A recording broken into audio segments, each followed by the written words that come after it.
Parashat Behar Bechukotai.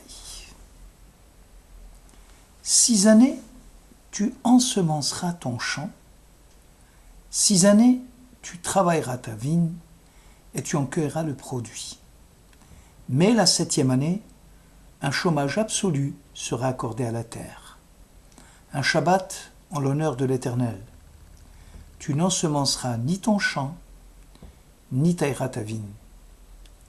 Le sol en repos vous appartiendra à tous pour la consommation, à toi, à ton esclave, à ta servante, aux mercenaires et à l'étranger qui habite avec toi.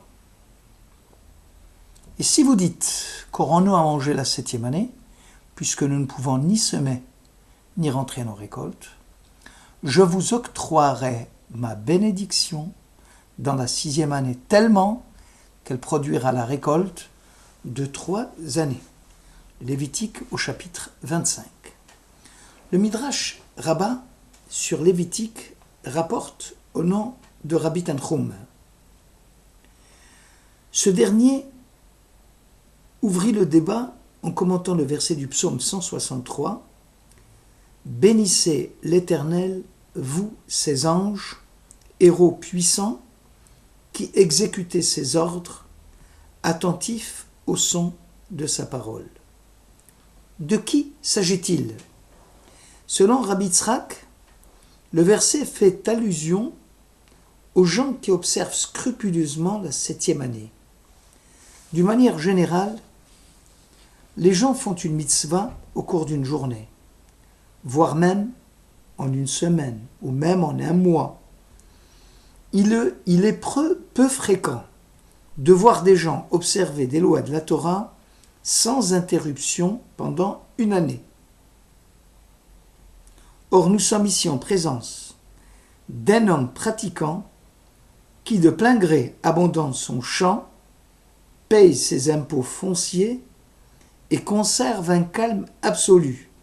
Y a-t-il un héros plus grand que celui-ci ? Cela nous amène à poser la question, mais qu'est-ce que l'héroïsme ? En hébreu, Gevura, Gibor. L'héroïsme se manifeste avec Samson qui met un lion en pièces. Or, il y a une autre forme d'héroïsme, selon Ben Zoma. Ezehu, Gibor, Hakovesh et Yitzro. Selon Ben Zoma, le véritable héros, c'est celui qui maîtrise ses passions. Celui qui résiste à la colère l'emporte sur le héros. Celui qui domine ses passions l'emporte sur un preneur de ville, disait dans les Proverbes, au chapitre 16, le roi Salomon.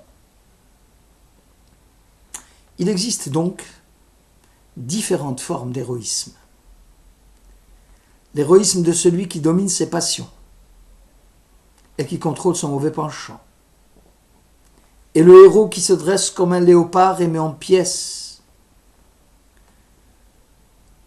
la bête qui l'attaque. Ben Zoma soutient que le premier héros est préférable au second.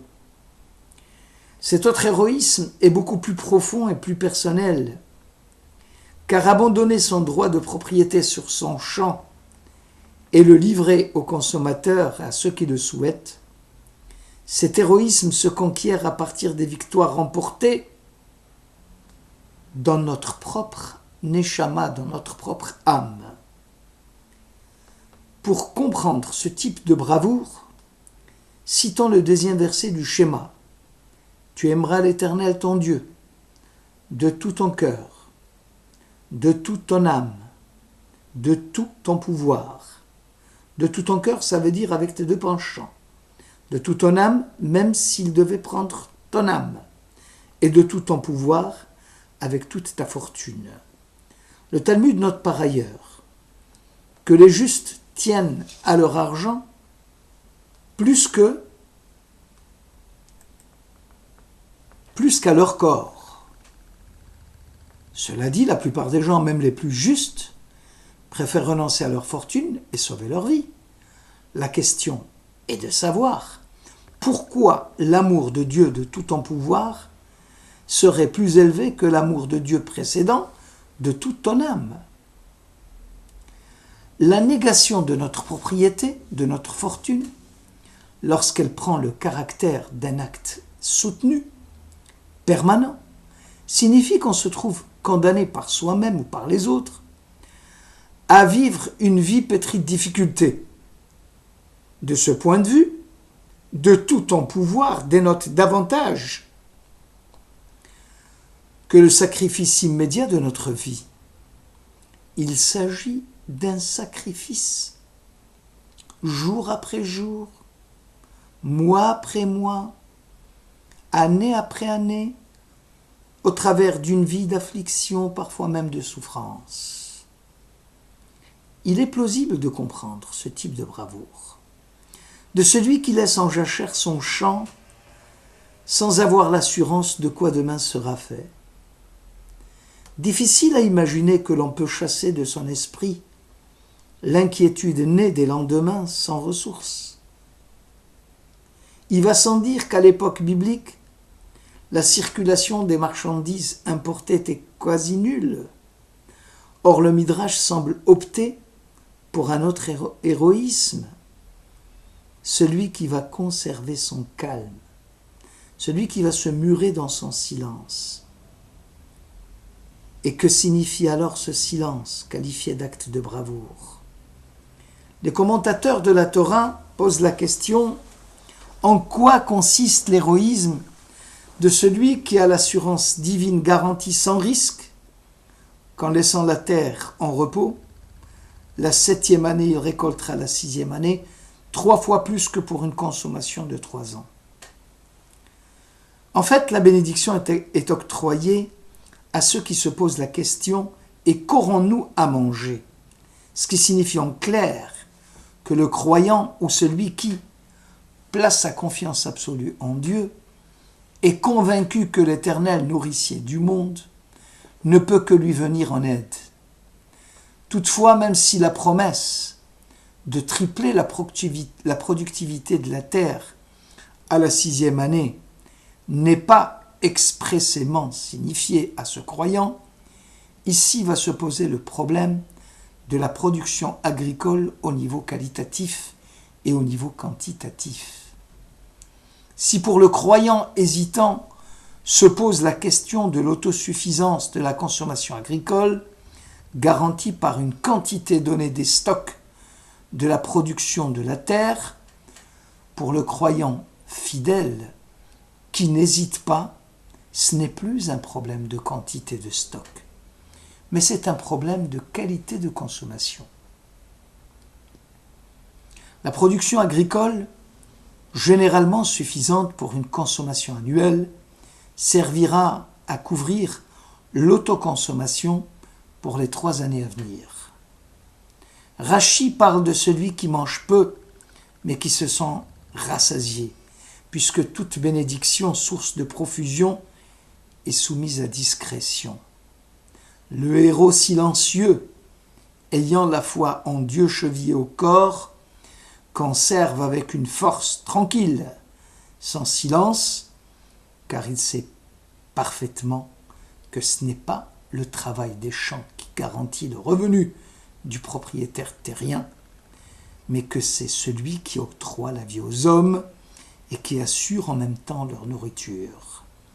Il serait impossible de croire que celui qui observe les lois de la Torah soit considéré moins que l'animal qui gagne sa vie sans trop de peine. Ene kol elecha yesaberu ve'ata noten lahem et ochlam be'ito. Tous les yeux sont tournés vers toi, Éternel, avec espoir, et toi tu leur donnes leur substance en temps voulu. Celui qui croit en cet hymne à Dieu n'a pas besoin d'une quantité triple. La 6e année pour assurer son gagne-pain pour les 3 années à venir. Seule une quantité suffisante pour une année de production agricole nouvelle peut garantir, qualitativement parlant, le manque à gagner des 3 années à venir.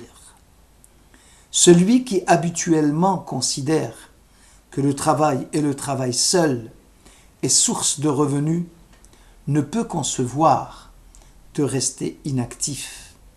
Alors la Torah le rassure en lui promettant de garantir ses revenus pendant 3 ans.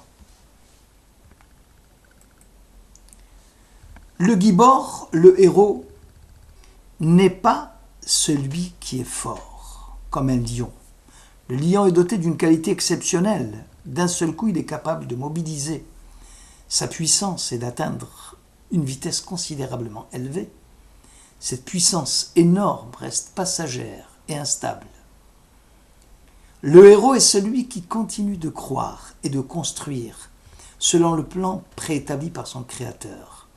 C'est celui qui s'obstine malgré l'environnement hostile, qui mise uniquement sur la valeur du travail, celui qui consiste à mener la guerre et à clamer haut et fort que la terre appartient à l'Éternel. C'est ce héros silencieux et c'est cet héroïsme de silence fait de continuelle abnégation, de domination des passions et de serment de reproduction de cet exploit, jour après jour, encore et toujours. C'est le cœur même de la polémique qui va opposer Rabbi Ishmael à Rabbi Shimon Bar Yochai dans le Talmud. Pour le premier Tana, docteur de la Mishnah, que deviendra l'étude de la Torah si l'homme passait son temps à semer, à labourer ou à planter? Aussi est-il nécessaire pour lui de trouver un équilibre harmonieux entre l'étude et le travail, sans jamais renoncer à travailler. Pour Bar Yochai, l'homme doit consacrer toute sa vie à l'étude et à la volonté de Dieu. Quant à son gagne-pain, c'est l'affaire de Dieu et non l'affaire des hommes. Même si le Talmud précise que ceux qui ont testé la méthode de Rabbi Ishmael, cela avait marché, alors que ceux qui ont suivi le conseil de Bar Yochai n'ont pas connu le même succès, les commentateurs expliquent qu'il n'est pas donné à tout le monde d'opter pour la méthode de Bar Yochai. Seule une élite dont la foi en Dieu est sans faille peut réussir dans cette démarche. Les partisans plus nombreux de Rabbi Ishmael sont les adeptes qui ne peuvent vivre dans une confiance absolue en Dieu. Eux ont besoin de voir les ressources tomber la 6e année avant de s'engager et de laisser la terre en repos la 7e année. Le Midrash qui fait l'éloge de ceux qui observent scrupuleusement les lois de la 7e année fait référence aux adeptes de Rabbi Shimon Bar Yochai, ces héros silencieux qui ne protestent jamais et qui avec abnégation et courage font confiance à l'Éternel. Il est bon d'analyser le silence de ces héros. Lorsque Adam et Ève furent créés, l'Écriture parle, ils étaient tous deux nus, l'homme et sa femme, et ils n'en éprouvèrent point de honte. Genèse 2. C'est seulement après la faute que l'Éternel Dieu fit pour l'homme et pour la femme des tuniques de peau et les en revêtit. Genèse 3. En fait, avant la faute, Adam se considérait comme une image du divin. L'essence de son être était constitué par l'âme qu'il avait en lui, par cette part du divin qu'il portait. Le corps, ou plutôt l'enveloppe charnelle, n'était qu'un habit emprunté pour pouvoir y vivre dans le monde matériel, celui de l'action. À l'instar des anges, qui lorsqu'ils fréquentent ce monde, s'enveloppent aussi du corps, d'un gouffre. Dans une telle configuration, Adam ne pouvait se sentir nu, puisqu'il était habillé par son gouffre, par son enveloppe physique charnelle. Après la faute et après avoir consommé le fruit de l'arbre de la connaissance du bien et du mal, et après qu'Ève ait jugé que l'arbre était attrayant à la vue et précieux à l'intelligence, elle cueillit son fruit, en mangea puis donna à son époux. Leurs yeux se dissillèrent et ils connurent qu'ils étaient nus. Le désir du corps prit le dessus sur celui de l'âme. Désormais, c'est le corps qui décide de l'essence de l'être. Il cesse donc d'être un habit d'emprunt pour devenir une part de l'essence de Adam. Alors ce dernier ressent fortement le sentiment de sa nudité, et Dieu va le vêtir avec des tuniques de peau. Or l'homme était la centralité de toute l'œuvre de la création, puisque composé de toutes les parties de la création. C'est là le sens du pluriel, faisant l'homme à notre image, à notre ressemblance. Dieu demanda à l'ensemble des êtres créés de prendre part à la confection de l'homme. Aussi ce qui affecte l'homme aura une répercussion forte sur l'ensemble des êtres créés. Avant la faute, l'homme était conscient qu'il ne pouvait vivre uniquement de pain, mais surtout il avait besoin de toute la parole qui sort de la bouche de Dieu. En d'autres termes, ce qui nourrit l'homme et le rassure, ce n'est pas le corps, l'enveloppe charnelle, ni même la nourriture matérielle. Il s'agit uniquement d'un habit du levouche. La véritable nourriture est constituée par la parole divine déposée dans l'aliment nourricier. Après la faute, puisque le gouffre est devenu l'essence de l'être, l'aliment à son tour est devenu essentiel à la survie du corps, puisqu'il est désormais détaché de la parole divine. De surcroît, surmonté d'une enveloppe ou d'une aura supplémentaire comme les épines et les ronces, où la paille est livrée. Aussi manger son pain à la sueur de son front, c'est de ne pas avoir le sentiment que l'essentiel de l'aliment, c'est la parole divine qui entoure l'aliment et le fait vivre. Et c'est cette parole qui rassasie celui qui a faim de Dieu. L'Écriture parle de « durant 6 jours tu travailleras, tu t'occuperas de tes affaires » Exode 20. Ce travail humain, phénomène spécifiquement humain qui t'appartient exclusivement en tant qu'homme, contrairement à l'époque heureuse où l'homme n'avait pas besoin de travailler, doit quand même cesser le jour du Shabbat. Le 7e jour est la trêve de l'Éternel ton Dieu. Tu n'y feras aucun travail. Ce jour du Shabbat, qui n'a pas subi la souillure de la faute et qui rappelle à l'homme l'époque antérieure à la faute. Or, même pendant Shabbat, le monde végétal continue à croître et à développer aussi des espèces comme les ronces et autres écorces. Voici que la 7e année, l'année du repos shabbatique du sol, elle permet à l'homme d'aller à la rencontre d'un monde d'avant la faute, sans sueur, sans labeur. Car l'homme s'émancipe du joug de la nature, se libère de l'aliénation du travail, se nourrit de la parole divine. Et cela n'est possible que si l'homme cesse de poser la question lancinante « Qu'aurais-je à manger la 7e année ?» Le Midrash cité en début de section prend toute son importance.